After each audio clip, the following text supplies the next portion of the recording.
বাংলাদেশের সাথে সম্পর্ক জোরদারের প্রতিশ্রুতি দিয়েছে চীন। বেইজিংয়ের প্রধানমন্ত্রী তারেক রহমানের সঙ্গে বৈঠকে এমন প্রতিশ্রুতি দেন দেশটির প্রেসিডেন্ট শি জিনপিং।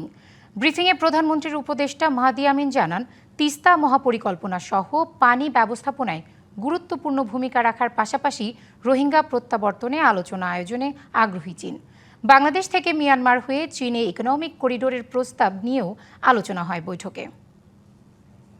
স্বনির্ভর অর্থনীতি আর সক্রিয় সংস্কৃতির দেশ চীন সফরের শেষ দিনটা প্রধানমন্ত্রী তারেক রহমান শুরু করেন চীনের জাতীয় বীরদের সম্মান জানানোর মধ্য দিয়ে। দেশটির ঐতিহাসিক তিয়েনআনমেন স্কয়ারে অবস্থিত স্মৃতিস্তম্ভে চীনের স্বাধীনতা, সার্বভৌমত্ব ও সমাজতান্ত্রিক বিপ্লবে প্রাণ বিসর্জনকারী বিপ্লবী বীরদের স্মৃতির প্রতি শ্রদ্ধা নিবেদন করেন প্রধানমন্ত্রী।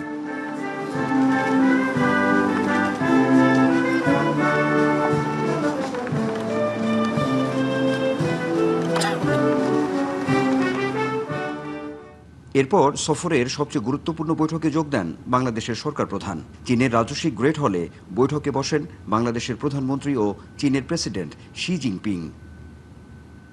আলোচনা হয় দুই দেশের স্বার্থ সংশ্লিষ্ট বিভিন্ন বিষয় নিয়ে। ব্যবসা, বিনিয়োগ, অবকাঠামো উন্নয়ন, বাংলাদেশের নদী ব্যবস্থাপনা, সেবা খাত সহ বিভিন্ন ইস্যুতে একসাথে কাজ করতে চায় ঢাকা ও বেইজিং। পরে চায়না কমিউনিস্ট পার্টির ঐতিহাসিক মিউজিয়াম পরিদর্শন করেন প্রধানমন্ত্রী তারেক রহমান। এছাড়া ন্যাশনাল পিপুলস কংগ্রেসের স্ট্যান্ডিং কমিটির সদস্যদের সাথে সৌজন্য সাক্ষাৎ করেন তিনি। প্রধানমন্ত্রী ও চীনের প্রেসিডেন্টের বৈঠক ও সফর নিয়ে সংবাদ সম্মেলনে জানানো হয়, 17টি সমঝোতা স্মারক সই ও 16টি পয়েন্টের একটি যৌথ ইশতেহার দ্রুত দেয়া হবে। এক্সপোর্টের পরিমাণ খুব সীমিত, কিন্তু চীন থেকে বাংলাদেশে ইম্পোর্টের পরিমাণ অত্যন্ত বেশি। কিন্তু এটাকে নিয়ে দুই দেশের রাষ্ট্রপ্রধানের ভিতরে, সরকার প্রধানের ভিতরে আলাপ আলোচনার জন্য ডিজিটাল প্ল্যাটফর্মে আলোচনা হয়েছে এবং সেখানে বলা হয়েছে কিভাবে বাংলাদেশ থেকে আমরা ট্রেড গ্যাপটা কমাতে পারি।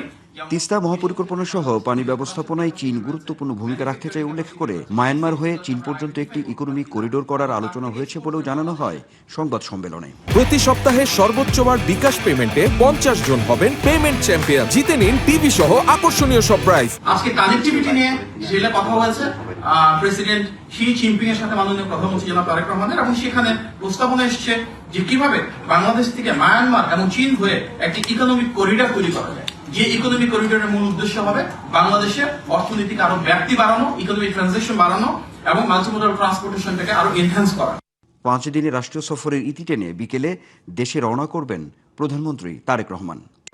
বলা হচ্ছে, প্রধানমন্ত্রী তারেক রহমানের চীন সফরে দ্বিপক্ষীয় সম্পর্ক, বাণিজ্য ও বিনিয়োগ সম্প্রসারণ সহ স্বার্থ সংশ্লিষ্ট বিভিন্ন বিষয়ে সহযোগিতা জোরদারে ফলপ্রসূ আলোচনা হয়েছে। একই সঙ্গে অর্থনীতির পাশাপাশি কূটনৈতিক এবং কৌশলগত যে রাজনীতি আছে তারও একটি বিষয় স্পষ্ট হয়েছে। বিশেষজ্ঞরা বলছেন, এখন এই যে সফর, এই সফরের প্রাপ্তি প্রত্যাশার যে হিসাব নিকাশ সেটি সময় বলে দেবে। Anwar Hossain, DBC news, Beijing, China.